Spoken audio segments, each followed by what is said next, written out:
રાજકોટ જિલ્લા વહીવટી તંત્ર દ્વારા જસદણ ખાતે જિલ્લા કક્ષાનો હર ઘર તિરંગા અભિયાન અંતર્ગત તિરંગા યાત્રાનું આયોજન થયું હતું। આ તિરંગા યાત્રાનું પ્રસ્થાન રાજ્યના કેબિનેટ પ્રધાન કુંવરજી બાવળિયા, રાજકોટ જિલ્લા કલેક્ટર પ્રભવ જોશી, રાજકોટ ટીડી તેમજ રાજકોટ જિલ્લા પોલીસ વડા સહિતનાઓએ ચાલુ વરસાદે તિરંગા યાત્રાનું પ્રસ્થાન કરાવ્યું હતું।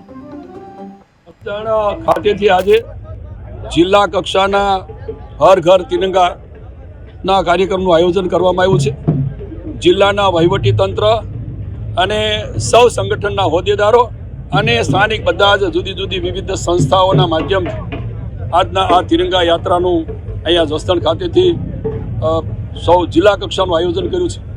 આ આયોજનમાં ખૂબ આજુબાજુની સંસ્થાના બાળકોએ, કોલેજના અને સૌ પ્રતિષ્ઠિત નાગરિકોએ અને વિવિધ સંસ્થા સૌએ આમાં સરસ મજાનો ભાગ લીધો। જિલ્લા કક્ષાનું કાર્યક્રમ જસદણ ખાતે આજે યોજવામાં આવેલું છે। અહીંયા મોટી સંખ્યામાં લોકો અમારી સાથે જોડાયા છે।